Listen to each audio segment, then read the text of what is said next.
Hey guys and girls, ஒரு பெரிய வணக்கம். இந்த பதிவு உங்களுக்கு ஃபின்லாண்ட்ல இருந்து வருது and இது கார்போஹைட்ரேட்ஸ் பத்தி. சோ உங்களுக்கு rice, potatoes, chapati, bread, cakes எல்லாம் ரொம்ப பிடிக்கும்னா கார்போஹைட்ரேட்ஸ் பத்தி நீங்க தெரிஞ்சுக்கணும் and எப்படி நீங்க உங்களுக்கு பிடிச்ச விஷயத்தையும் சாப்பிட்டு உங்க உடம்புக்கு தேவையான நியூட்ரிஷனும் எடுத்துக்கலாம்னு இதுல நம்ம பார்க்க போறோம். சரியா? என் பேரு டாக்டர் சந்தோஷ் ஜேக்கப். நான் தமிழ்நாடு சென்னையில ஒரு ஆர்த்தோபெடிக் சர்ஜனா நான் பிராக்டிஸ் பண்றேன். எனக்கு fitness, nutrition, exercise, weight loss, lifestyle சேஞ்சஸில் பயங்கர இன்ட்ரெஸ்ட்டு அண்ட் அதை பற்றி ரெகுலராக இந்த சேனலில் நாங்கள் பதிவு போடுவோம். இப்போ நான் ஃபின்லாண்ட்லேருந்து பேசுகிறேன். ஏன்னா என் ஃபேமிலி வந்து ஃபின்லாண்ட்லேருந்து. ஸோ நாங்கள் இங்கே ஒரு சின்ன ஹாலிடேக்கு வந்திருக்கோம். அதுக்கப்புறம் நான் ஒரு 5 நாளில் திரும்பி சென்னைக்கு வந்துடுவேன். இப்போ நாங்கள் துர்க்கூவில் இருக்கோம். அது ஃபின்லாண்டோட சதர்ன் பார்ட்டில் இருக்க ஒரு சிட்டி. நான் முடிஞ்ச அளவுக்கு உங்களுக்கு ஃபின்லாண்டில் வேறு சிட்டிஸ் நாங்கள் எங்கெங்கே போகிறோமோ அங்கேருந்து உங்களுக்கு இன்ட்ரெஸ்டிங்கான நியூட்ரிஷன் அண்ட் ஹெல்த் பதிவுங்க அடுத்த சில நாளில் எடுத்துகிட்டு வர போகிறேன். ஓகே, நம்ம ஆரம்பிப்போம். ஸோ கார்போஹைட்ரேட்ஸ் இந்த வீடியோ நீங்கள் ஃபஸ்ட்டு பார்க்குறீங்கன்னா போய் என்னோட இன்ட்ரொடக்ஷன் டு மேக்ரோஸ் வீடியோ, இதுக்கு முன்னால் ரிலீஸ் பண்ண வீடியோவை பாருங்கள். அந்த வீடியோவில் நான் ஒரு ஓவரால் அவுட்லைன் மேக்ரோஸ்னால் என்ன, மைக்ரோஸ்னால் என்னன்னு கொடுத்துருக்கேன். அண்ட் அதோட ஃபாலோ அப் செகண்ட் சீரீஸ் தான் இந்த வீடியோ. தட் இஸ் இதில் நம்ம கார்போஹைட்ரேட்ஸை பற்றி கிளியராக பார்க்க போகிறோம். கார்போஹைட்ரேட்ஸ்னால் என்ன, அதுங்க பயோகெமிக்கலாக என்ன, நியூட்ரிஷனில் என்ன, ப்ளஸ் என்னோட 6 ரூல்ஸ். நீங்கள் கார்போஹைட்ரேட்ஸ் நீங்கள் சாப்பிட்றீங்கன்னா, எஸ்பெஷலி நம்ம இந்தியாவில் தமிழ்நாட்டில் இருக்கோன்னா நம்மளாம் கார்போஹைட்ரேட்ஸ் ரைஸு, சப்பாத்தி, பொங்கல், இட்லி, தோசை, பரோட்டா இதெல்லாம் நம்மளோட ஃபேவரட் ஃபுட்ஸு. ஸோ இதை எப்படி நம்ம டயட்டில் இன்க்ளூட் பண்ணிக்கலாம் அண்ட் எப்படி இதுங்களை நம்ம ஹெல்த்தை அஃபெக்ட் பண்ணாமல் கரெக்டாக சாப்பிட்டுக்கலான்றது இந்த வீடியோவில் நம்ம பார்க்க போகிறோம். நான் முடிஞ்ச அளவுக்கு ரொம்ப சிம்பிளான டிப்ஸ், சிம்பிளான வேர்ட்ஸில் சொல்ல பார்ப்பேன். ஆனால் இது நியூட்ரிஷன்ன்றதுனால சில பயோகெமிக்கல் வேர்ட்ஸ் எல்லாம் வரும். அதை நான் உங்களுக்கு எக்ஸ்பிளைன் பண்ணுவேன், நல்லா கவனிங்க. ஓகே, ஃபஸ்ட்டு ஸோ இன்ட்ரொடக்ஷன் பார்த்தீங்கன்னா ஹியூமன் நியூட்ரிஷனில் கார்போஹைட்ரேட்ஸ் ஒரு ரொம்ப முக்கியமான பார்ட். இப்போது ஆன்லைனில் பார்த்தீங்கன்னா நிறைய பேர் கார்போஹைட்ரேட்ஸ் நீங்கள் கம்மியாக சாப்பிடுங்கன்னு சொல்கிறாங்க. நானும் அதோட ஒரு ப்ரொபனன்ட் தான். நானே ரொம்ப லோ கார்போஹைட்ரேட் டயட்ஸ் எல்லாம் என்னோடய பேஷண்ட்ஸ்க்கு கொடுப்பேன். நானே என் வெயிட் லாஸ் ஜேர்னியில் நான் 114 கிலோலேருந்து இப்போ 88 கிலோவில் இருக்கேன்.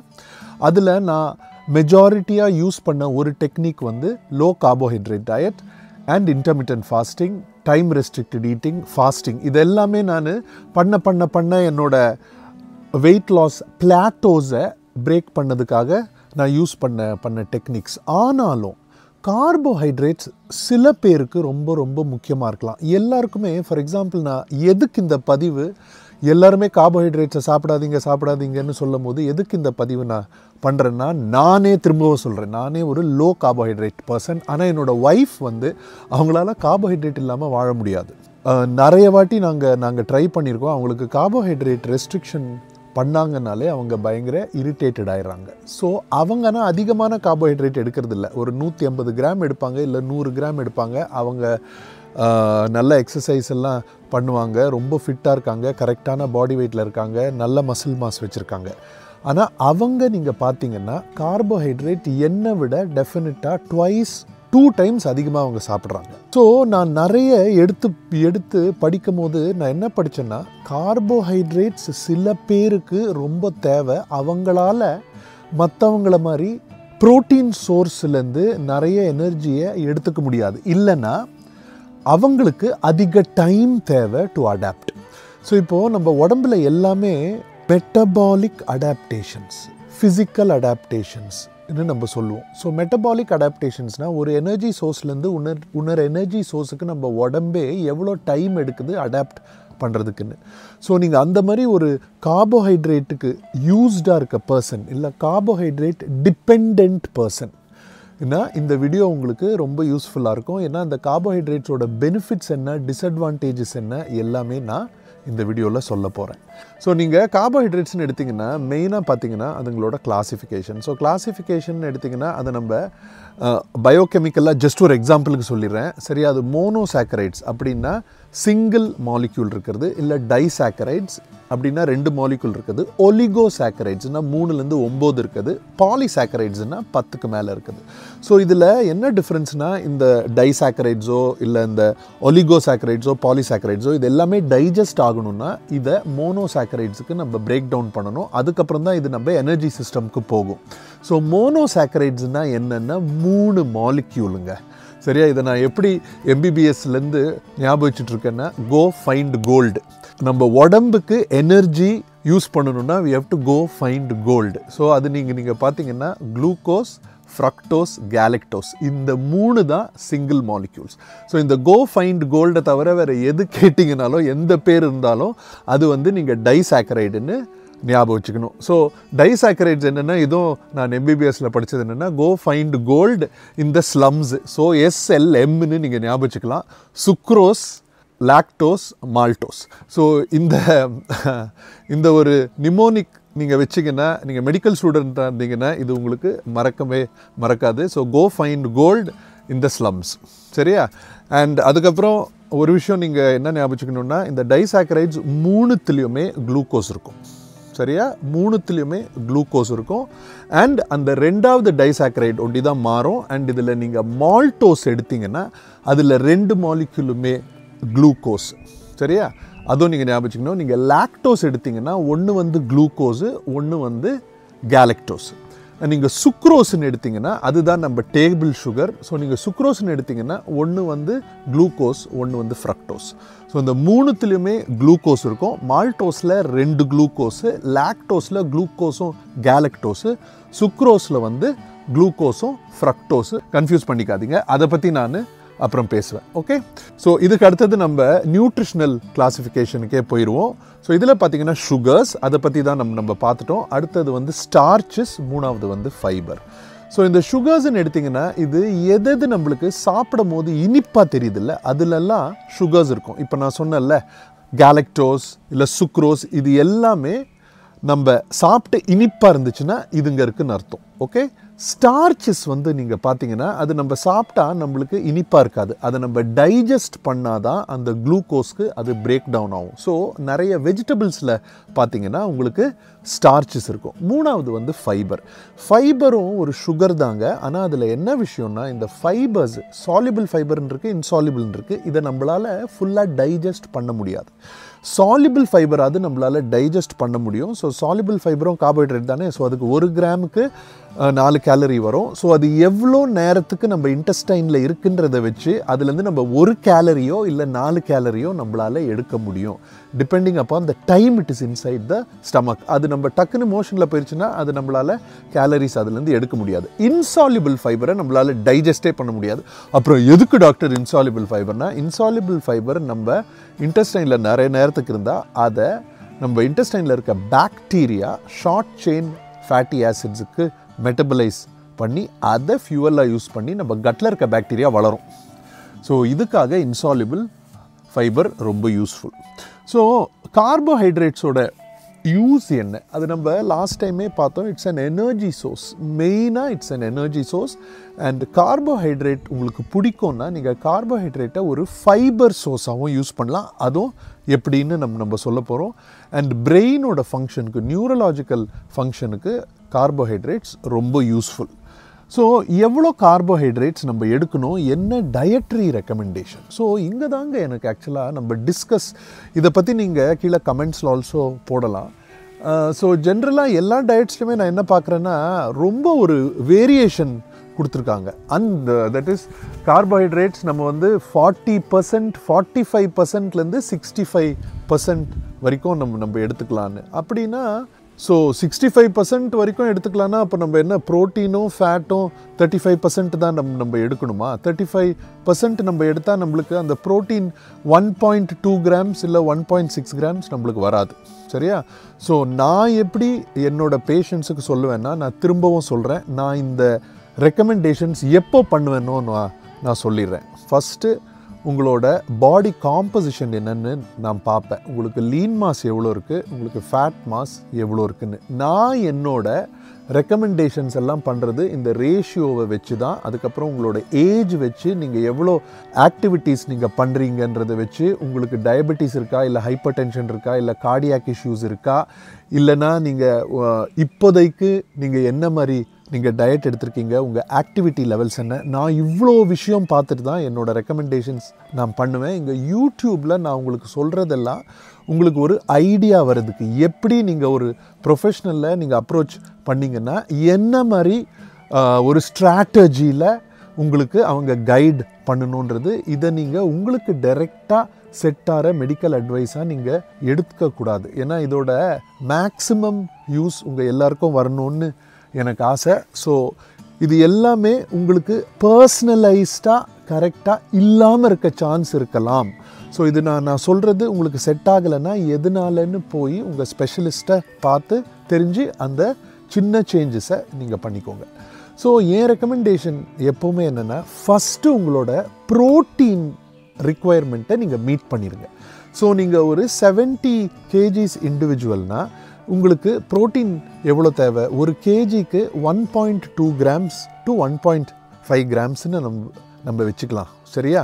நீங்கள் ஒரு healthy individual 3 times a week exercise நீங்கள் பண்ணுறீங்கன்னா, அப்படின்னா ஃபஸ்ட்டு 70 kgsஆக இருந்தீங்கன்னா நீங்கள் 90 to 100 grams ப்ரோட்டீன் நீங்கள் எடுத்துடணும். அப்படின்னா ஒரு 300 கிராம் இல்லை 350 கிராம் நான் வெஜிடேரியன் இல்லை எக்ஸு இல்லை வெஜ்ஜிலேயே இந்த குவான்டிட்டி நீங்கள் மிக்ஸ் பண்ணி உங்கள் 3 மீல் எடுக்கிறீங்களோ 2 மீல் எடுக்கிறீங்களோ அதில் நீங்கள் எடுத்துடணும். ஸோ அது எவ்வளோ கேலரிஸ் வருதுன்னு நீங்கள் பார்த்துட்டு, அதுக்கப்புறம் குட் ஃபேட்ஸ் 20% பிளான் பண்ணிக்கோங்க. இதை ஞாபகிச்சுக்கோங்க. ஜென்ரலாக அனிமல் ப்ரோட்டீன் எடுக்கிறீங்க, இல்லை சோயா எடுக்கிறீங்க, இல்லை நீங்கள் நட்ஸ் எடுக்கிறீங்கன்னா இதிலேயே உங்களுக்கு நிறைய ஃபேட்ஸ் வந்துடும்.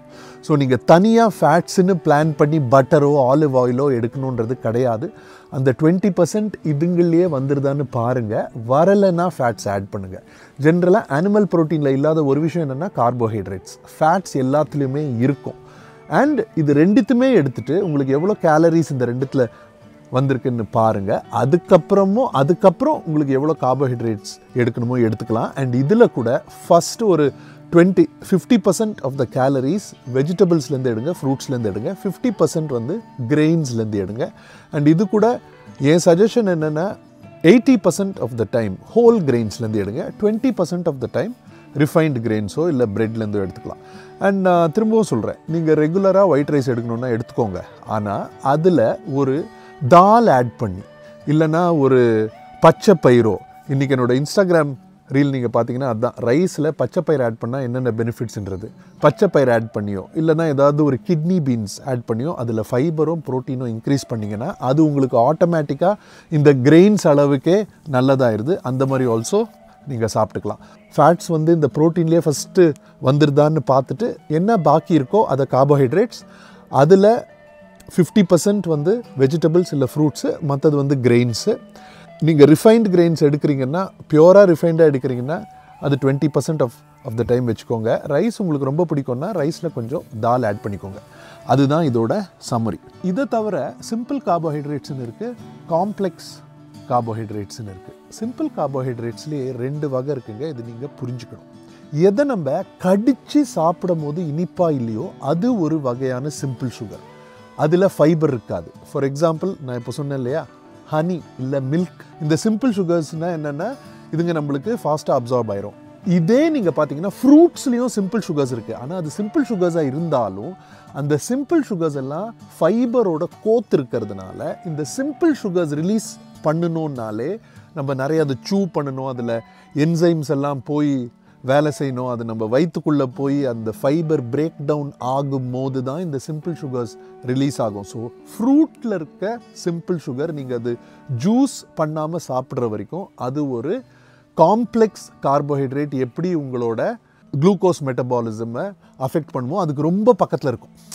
இதை நீங்கள் ஹனி மாதிரியோ இல்லைன்னா இந்த மில்க் மாதிரியோ இல்லைன்னா அந்த சாப்பிட்டா இனிப்பாக இருக்குது ஆனால் நம்ம கடித்து நம்ம சாப்பிட்ணுன்னு இருக்காதுல்ல, அந்த மாதிரி விஷயங்கள் மாதிரி நீங்கள் ஃப்ரூட்டை நினச்சிக்காதீங்க. ஃப்ரூட்டில் எப்போ பிரச்சனைனா அதை நீங்கள் ஜூஸ் ஆக்கி அந்த ஃபைபர் எடுத்துடுறீங்கன்னா அதுவும் இந்த ரேஞ்சுக்கே போயிடுது. ஃப்ரூட்டாக இருக்க வரைக்கும் சிம்பிள் சுகர்ஸாக இருந்தாலும் இட் இஸ் வெரி குட். கரெக்டாக கேலரி பேலன்ஸில் மட்டும் சாப்பிடுங்க. ஓவராக குவான்டிட்டி ஒரே டைமில் சாப்பிட்றாதீங்க. அதை தவிர everything is okay. So complex கார்போஹைட்ரேட்ஸ்னால் என்ன? காம்ப்ளெக்ஸ் கார்போஹைட்ரேட்ஸ்னால் ஜென்ரலாக கிரெயின்ஸ் அண்ட் வெஜிடபிள்ஸ் எது நம்ம கறக்கு முறக்குன்னு நம்ம கடிச்சு சாப்பிட்றோம்ல, ஸ்டார்ச்சி வெஜிடபிள்ஸ். இதுங்களில் என்னென்னா ரொம்ப சிம்பிளாக இந்த சுகர்ஸை ரிலீஸ் பண்ணுறதுக்கு இதுங்களில் மெக்கானிக்கல் டைஜஷன்னு ஒரு ப்ராசஸ் நடக்கணும். அப்படின்னா நிறைய நேரத்துக்கு அது வயிற்றில் இருக்கணும், இல்லைனா இன்டெஸ்டைனில் இருக்கணும். அண்ட் என்சைம்ஸ் எல்லாம் அது மேலே நல்லா வேலை செஞ்சு அந்த நியூட்ரியன்ட்ஸ் இருக்க ஸ்டார்ச்சஸ், அதுங்க பேர் இந்த பெக்டின்ஸு, லிக்னின்ஸ்னு நிறைய விஷயங்கள் இருக்குது. செல்லுலோஸ், ஹெமி செல்லுலோஸ், அதுங்களெல்லாம் பிரேக் டவுன் பண்ணி கொஞ்சம் கொஞ்சமாக எனர்ஜியை ரிலீஸ் பண்ணணும். ஸோ இது ஒரு எனர்ஜி யூஸிங் ப்ராசஸ். சிம்பிள் சுகர்ஸை விட ஹனியை டைஜஸ்ட் பண்ணுறதை விட உங்களுக்கு பொட்டேட்டோவை டைஜஸ்ட் பண்ணுறது கஷ்டம். ஏன்னா ஃபஸ்ட்டு இதை டைஜஸ்டபிள் யூஸபிள் ஃபார்முக்கு எடுத்துகிட்டு வரதுக்கு டைம் ஆகும். ஸோ அதனால் நீங்கள் கார்போஹைட்ரேட்ஸ்ன்னு நீங்கள் சாப்பிட்றீங்க, அந்த ஃபீலிங் வரணும். இனிப்புக்கு சாப்பிட்றது வேறு விஷயம், பட் எனக்கு அந்த எனர்ஜி வரணும்னு நீங்கள் சாப்பிட்றீங்கன்னா காம்ப்ளெக்ஸ் கார்போஹைட்ரேட்ஸ் எடுத்துக்கோங்க. ஃபைபர், நில்லுங்க, இதை பற்றி நம்ம பேசி ஆகணும். ஸோ ஃபஸ்ட்டு நீங்கள் டயபெட்டிக்னா கார்போஹைட்ரேட்ஸ் உங்களுக்கு எசென்ஷியல் கிடையாது, அதை மட்டும் நீங்கள் ஞாபகம் வச்சுக்கோங்க. நான் ஏன் லோ கார்போஹைட்ரேட் டயட் யூஸ் பண்ணேன்னா, என் ஃப்ரெண்டு டாக்டர் அருண்குமார் இருக்கார், அவர் நீங்கள் நிறைய பேர் ஃபாலோ பண்ணலாம். பீடியாட்ரிஷியன், நியூட்ரிஷனை பற்றி சூப்பராக பேசுவார். அவரும் intermittent fasting and low corp diet பற்றி ஹீ டாக்ஸ். என்னோட கான்செப்டும் அதே தான். ஒபேஸாக இருக்கீங்க, டயபெட்டிக்காக இருக்கீங்கன்னா எனக்கு தெரிஞ்சு உங்களுக்கு best option low corp diet. But இது நீங்கள் இல்லை, நீங்கள் நார்மலான பர்சன், ஆக்டிவான பர்சன், உங்களுக்கு ஒரு ப்ராப்ளமும் இல்லை, ஆனால் ஏதோ டயட் எக்ஸ்ட்ராவாக எடுக்கிறதுனால ஒபேஸ் ஆகிட்டு போகிறீங்க, நீங்கள் ப்ரீ டயபெட்டிக் ஆல்சோ இல்லைன்னா எனக்கு தெரிஞ்சு இருக்க ரிசர்ச்லலாங்க கேலரி ரெஸ்ட்ரிக்ஷனும் குட் ப்ரோட்டீன் ஃபைபர் இருந்தால் போதும்.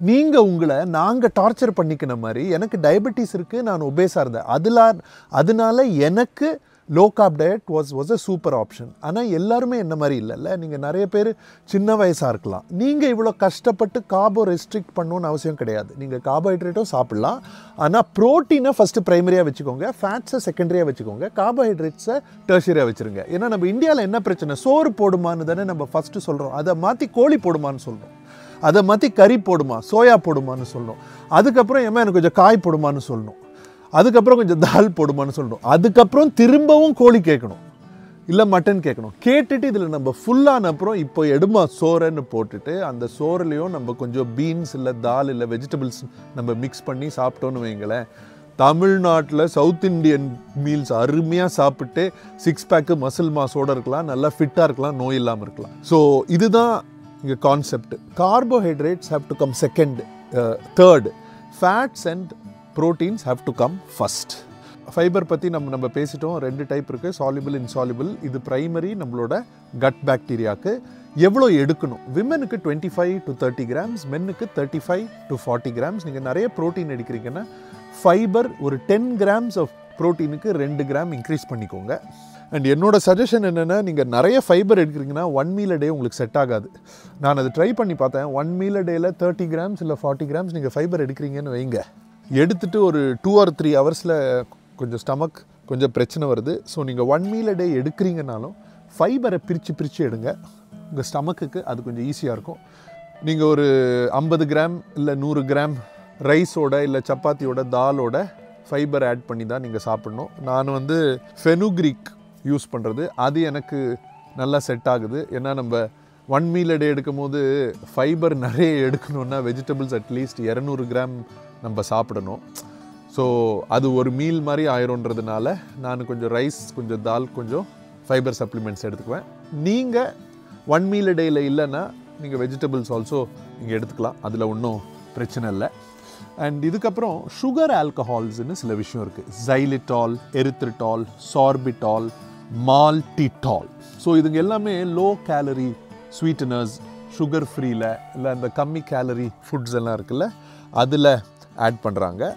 பட் இதுவும் நம்ம அதிகமாக சாப்பிட்டா டைஜஸ்டிவ் ஃபுட்ஸு இல்லை ப்ளோட்டிங் ஆல்சோ வரலாம். எஜுகேஷ்னலாக நீங்கள் சாப்பிட்ற விஷயத்தை பற்றி ஒரு basic understanding, nutritional point of வியூலேருந்தும் பயோகெமிக்கல் பாயிண்ட் ஆஃப் வியூலேருந்தும். இப்போ இதை நம்ம எப்படி ப்ராக்டிக்கலாக நீங்கள் யூஸ் பண்ணலான்னு நான் உங்களுக்கு ஒரு 6 பாயிண்ட் வச்சுருக்கேன். இதை மட்டும் கவனிங்க. ஃபஸ்ட்டு பாயிண்ட் வந்து, ஃபஸ்ட்டு பிரின்சிபல் வந்து whole grains over refined grains. முடிஞ்ச அளவுக்கு நீங்கள் அந்த ஹஸ்க்கு, பிரான் எல்லாமே இருக்க கிரெயின்ஸு நீங்கள் யூஸ் பண்ணணும். சரியா? ஸோ ப்ரௌன் ரைஸ், கினோவா, ஓட்ஸ்ன்னு சொல்லிட்டேன், அது நல்லது இல்லைன்னுலாம் சொல்லாதீங்க யாருமே. ரிசர்ச் படி எதுவுமே மாடரேஷனில் எடுத்தால் ஒரு பிரச்சனையும் கிடையாது. அண்ட் யாராவது சொன்னாங்கன்னா இந்த ஒரு விஷயம் சாப்பிட்டீங்கன்னா உங்களுக்கு நல்லதாகும், இந்த ஒரு விஷயம் சாப்பிட்டீங்கன்னா நீங்கள் செத்து போயிடுவீங்கன்றாங்கல்ல, அந்த மாதிரி ஒரு பொய் உலகத்தில் இருக்கவே முடியாது. நம்ம யாருமே ஒரு விஷயத்தை சாப்பிடவே முடியாது ஹியூமன் பீயிங்ஸாக. அதை மட்டும் ஞாபகம். ஸோ அவ்வளோதான். இந்த ஒயிட் பிரெட், ஒயிட் ரைஸ் செப்பரேட்டாக எடுக்கிறதுக்கு பதிலாக ஹோல் கிரெயின்ஸ் நீங்கள் யூஸ் பண்ணுங்கள். ஏன்னா ஹோல் கிரெயின்ஸ் யூஸ் பண்ணால் உங்களுக்கு டைஜஷனுக்கும் நல்லது, உங்களுக்கு எனர்ஜி சோர்ஸும் கான்ஸ்டண்ட்டாக வந்துட்டுருக்கும். ரிஃபைண்ட் எடுத்தால் சட்டுன்னு ஏறி சட்டுன்னு இறங்கும், அது நல்லது கிடையாது. Second principle, prioritise high fibre foods. Carbohydrates நீங்கள் பிளான் பண்ணும் போதே அந்த கார்போஹைட்ரேட்டில் எவ்வளோ ஃபைபர் இருக்குதுன்னு பாருங்கள். ஏன்னா அந்த நேச்சுரலி அக்கரிங் கார்போஹைட்ரேட்ஸில் சூப்பரான பிளெண்ட் இருக்கும். நீங்கள் ஃபைபர்லாம் எடுத்திங்கன்னா ஃப்ரூட்ஸில் பார்த்தீங்கன்னா 100 கிராமுக்கு 2லேருந்து 6 கிராம் தான் இருக்கும். ஜென்ரலாக 4 கிராம். வெஜிடபிள்ஸ்லையும் அதே தான். கிரெயின்ஸில் பார்த்தீங்கன்னா 100 கிராமுக்கு 6லேருந்து 8 கிராம் இருக்கும். அண்ட் ஜென்ரலாக ஞாபகிச்சுக்கோங்க, ஃபைபர் உங்களுக்கு அதோட பெனிஃபிட் நிறைய வரணும்னா குக் பண்ணி இல்லை ஸ்டீம் பண்ணி சாப்பிட்டா இட் இஸ் பெட்டர் அப்சார்பபிள். மூணாவது பாயிண்ட், கார்போஹைட்ரேட்ஸில் ஆடட் சுகர்ஸ் அவாய்ட் பண்ணுங்கள். எக்காரணத்தை கொண்டோ ஏற்கனவே ஒரு இனிப்பாக இருக்க விஷயத்தை இன்னும் இனிப்பாக்கணும்னு அவசியம் இல்லை. ஏன்னா ஒரு விஷயத்தை இன்னும் இனிப்பாக்குனா அதோட பேலன்ஸ் எடுத்துகிட்டு வர்றதுக்கு அவங்க ஃபேட் ஆட் பண்ணுறாங்க, சால்ட் ஆட் பண்ணுறாங்க. ஸோ ஃபஸ்ட்டு பார்த்தீங்கன்னா அந்த 1980ஸ்லாம் ஃபேட் ரொம்ப மோசம்னு ஃபேட்டை ஃபுல்லாக கட் பண்ணாங்க. அதுக்கப்புறம் இப்போ கடைசி சில நாளாக பார்த்தீங்கன்னா சுகர் ரொம்ப மோசம்னு சுகரை கட் பண்ணுறாங்க. பட் இப்போது லேட்டஸ்ட்டாக வர ரிசர்ச்லலாம் நான் என்ன பார்க்குறேன்னா, எங்கே ஃபேட் அதிகமாக இருக்கோ சுகர் அதிகமாக இருக்கோ அது ரெண்டுத்துலேயுமே இம்பேக்ட் வருதுங்க. Fat and protein, sugar and protein இருந்தால் பிரச்சனை இல்லை. சுகரும் ஹையாக இருக்குது, ஃபேட்டும் ஹையாக இருக்குன்னா உங்கள் மெட்டபாலிசமும் உங்களுக்கு அஃபெக்ட் ஆகுது, உங்கள் ஹார்ட்டும் உங்களுக்கு அஃபெக்ட் ஆகுது. அதனால் நிறைய பிரச்சனைங்க. ஸோ கார்போஹைட்ரேட்ஸ் அண்ட் ஃபேட்ஸ் எதுலையாவது அதிகமாக இருக்கான்னு பார்த்து அதை அவாய்ட் பண்ணுங்கள். ஜென்ரலாக ரிஃபைன்டு ஃபுட்ஸு, ப்ரொசஸ்ட் ஃபுட்ஸ் எல்லாத்துலேயுமே ஃபைபரை எடுத்துடுறாங்க, ப்ரோட்டீனை எடுத்துடுறாங்க. கார்போஹைட்ரேட்டை வேறு விதத்தில் வைக்கிறான், அதில் கொஞ்சம் சுகர் ஆட் பண்ணுறான், அந்த சுகருக்கு ஒரு பேலன்ஸுக்கு சால்ட் ஆட் பண்ணுறான், திரும்பி கொஞ்சம் சுகர் ஆட் பண்ணுறான், கொஞ்சம் லெமன் ஆட் பண்ணுறான். Be very careful. சரியா? ஆடட் சுகர் இருக்குதுன்னா அவாய்ட் பண்ணுங்கள். அதுதான் கார்போஹைட்ரேட்ஸ்லேயே பாய்சன்னு சொன்னால் அந்த விஷயம் தான். ஏன்னா ஆடட் சுகர்னால் இந்த பிரச்சனைகள்லாம் சேர்ந்து வருது. அதுக்கு அடுத்த பாயிண்ட்டு நான் இப்போ சொன்ன பாயிண்ட்டே தான். நீங்கள் கார்போஹைட்ரேட் எடுக்கிறீங்கன்னா balance it with protein and fat. So எனக்கு கேக் ரொம்ப பிடிக்கும் டாக்டர், எனக்கு ஐஸ்கிரீம் ரொம்ப பிடிக்கும், நான் அது சாப்பிடணும், நான் டெஃபினட்டாக சாப்பிட்லாம். என்ன பண்ணுங்கள், அது சாப்பிட்றதுக்கு முன்னால் ஏதாவது கொஞ்சம் பியூரான ப்ரோட்டீன் சாப்பிடுங்க. சாப்பிட்டப்புறம் ஃபைபர் சாப்பிடுங்க. இல்லை ப்ரோட்டீனும் ஃபைபரும் அதுக்கு முன்னாலேயே சாப்பிட்டுக்கோங்க. கேலரி பேலன்ஸில் ஃபேட் அதில் ஆட் பண்ண முடியும்னா ஆட் பண்ணிக்கோங்க. ஸோ ஐஸ்கிரீமில் பார்த்தீங்கன்னா கொஞ்சம் நட்ஸ், கொஞ்சம் ஃப்ரூட் சாலட் ஆட் பண்ணுறது ரொம்ப நல்லது. பட் இதுக்காக ஒரு 500 கிராம் ஐஸ்கிரீமும் 100 கிராம் நட்ஸும் 200 கிராம் ஃப்ரூட் சாலடும் போடாதீங்க. நீங்கள் டெசர்ட்டுன்னு எடுக்கிறீங்கன்னா ஃபுல் குவான்டிட்டியே 100 கிராமுக்கு வச்சுக்கோங்க. அண்ட் 100 கிராமுக்கு 350லேருந்து 400 கேலரிக்கு மேலே போகக்கூடாது. அதுக்கு அடுத்த பாயிண்ட்டும் நான் இப்போ சொல்லிட்ட பாயிண்ட்டு தான். போர்ஷன் கண்ட்ரோல் ரொம்ப முக்கியங்க. ஸோ நானும் ரெகுலராக டெசர்ட் சாப்பிடுவேன். நான் டெசர்ட் சாப்பிட்டேன்னா நான் அந்த டயட் ஐஸ்கிரீம் வாங்கி வச்சுருவேன். ஏன்னா எனக்கு வீக்லி 1 or 2 days பயங்கரமாக அந்த இனிப்பு சாப்பிட்ணுன்னு தோணும். அந்த டயட் ஐஸ்கிரீம்னு எடுத்திங்கன்னா அதில் 100 கிராமுக்கு 90 கேலரி தான் இருக்குது. ஸோ என் மைண்டில் 1 கிராமுக்கு 1 கேலரியை விட கம்மியாக இருந்தால் அதை நம்ம டெஃபினட்டாக சாப்பிட்லாம், ஒரு பிரச்சனையும் கிடையாது. ஸோ அந்த diet ice cream okay. Normal ice creams வந்து 1 கிராமுக்கு 4 கேலரி இருக்கும். அது மட்டும் கொஞ்சம் கேர்ஃபுல்லாக இருந்துக்கோங்க. பிகாஸ் ஏன்னா 100 கிராமுக்கு 400 கேலரி, 500 கேலரினா நம்ம 400 கிராம் சாப்பிட்டாலே அன்றைக்கி நாளைக்கு தேவையானது நம்மளுக்கு வந்துடுதுங்க. பயங்கர டிஃப்ரென்ஸு, வெயிட் போட்டுரும். So portion sizes be very cautious. 50 grams இல்லை 100 கிராம்ஸ் ஐஸ்கிரீம் நீங்கள் வாங்குறீங்க, நீங்கள் வீட்டில் வைக்கிறீங்கனாலும் 50 கிராம் சின்ன கப்பு இல்லை 100 கிராம் சின்ன கப்பு வாங்கி வச்சுக்கோங்க. இந்த 500 கிராம்ஸ் வைக்காதீங்க. கடைசியான பாயிண்ட் பார்த்தீங்கன்னா, நீங்கள் கார்போஹைட்ரேட்ஸ்ன்னு எடுத்திங்கனாலும் கார்போஹைட்ரேட்ஸே நிறைய நியூட்ரிஷன் இருக்க கார்போஹைட்ரேட்ஸாக சூஸ் பண்ணுங்கள். அப்படின்னா வெறும் கேலரிஸ் மட்டும் இல்லாமல் அதில் நிறைய வைட்டமின்ஸும் மினரல்ஸும் மேபி ப்ரோட்டீன் கண்டென்ட் ஆல்சோ ஒரு 100 கிராமுக்கு 1 கிராம் இல்லை 2 கிராம் இல்லை 3 கிராம் இருக்க மாதிரி வெஜிடபிள்ஸ் நீங்கள் சூஸ் பண்ணுங்கள். அதுக்கு ஒரு எக்ஸாம்பிள் நீங்கள் எடுத்திங்கன்னா பட்டாணி 100 கிராமில் 8 கிராம் ப்ரோட்டீன் இருக்குங்க. அண்ட் பட்டாணியில் இருக்க ப்ரோட்டீன் வந்து நல்ல பயோ அவைலபிள். ஸோ நீங்கள் முடிஞ்ச அளவுக்கு உங்களோட ஃபுட்ஸில் நீங்கள் பட்டாணி ஆட் பண்ணிங்கன்னா அது கேலரிஸும் உங்களுக்கு கம்மி, கொஞ்சம் ப்ரோட்டீனும் வருது, நல்ல குவாலிட்டி ஃபைபரும் வரும், அதில் ஸ்டார்ச்சும் இருக்குது. அதே மாதிரி ஸ்வீட் பொட்டேட்டோஸ் அது ஈஸியாக அவைலபிளாக இருக்க ஃபுட்டு. ஆனால் ஒரே விஷயம் மட்டும், அதை ஃப்ரெஞ்ச் ஃப்ரைஸ் ஆக்கியோ இல்லை மேஷ்ட் பொட்டேட்டோ பண்ணி நிறைய பட்டர் போட்டு அதை கெடுத்துடாதீங்க. முடிஞ்ச அளவுக்கு பியூரஸ்ட் ஃபார்மில் சாப்பிடுங்க. ஓகே, ஸோ கார்போஹைட்ரேட்ஸை பற்றி டீட்டெயில்டாக இந்த வீடியோவில் பார்த்தோம். அடுத்தது நான் ப்ரோட்டீனுக்கு போகிறேன். ஸோ ப்ரோட்டீனுக்கு போகிறதுக்கு முன்னால் உங்கள் யாருக்காவது கார்போஹைட்ரேட்ஸில் ஸ்பெசிஃபிக்காக ஏதாவது கொஸ்டின்ஸ் இருந்துச்சுன்னா அதை கீழே கமெண்ட்ஸில் போடுங்க. நான் அதை பற்றி ஸ்பெசிஃபிக்காக டாபிக் ஏதாவது பண்ணணும்னு நினச்சேன்னா அதை ப்ரோட்டீனுக்கு முன்னால் பண்ணிவிட்டு அதுக்கப்புறம் நான் ப்ரோட்டீனுக்கு போவேன். ஸோ இதோட நம்மளோட நியூட்ரிஷன் பார்ட் 2 கார்போஹைட்ரேட்ஸை எப்படி நம்ம ஹேண்டில் பண்ணுறதுன்றது முடியுது. இந்த வீடியோ உங்களுக்கு யூஸ்ஃபுல்லாக இருந்துச்சுன்னா லைக் பண்ணி உங்கள் ஃப்ரெண்ட்ஸ்க்கெல்லாம் ஷேர் பண்ண மறந்துடாதீங்க. ஓகே, துர்க்கு ஃபின்லேண்ட்லேருந்து ஒரு பெரிய பாய். நாளைக்கு வேறு சிட்டிலேருந்து பார்ப்போம். ஏன்னா நாங்கள் செயிலிங் போகிறோம். எந்த சிட்டிக்கு போகிறோமோ அந்த சிட்டிலேருந்து உங்களுக்கு நான் பேசுகிறேன். பாய்.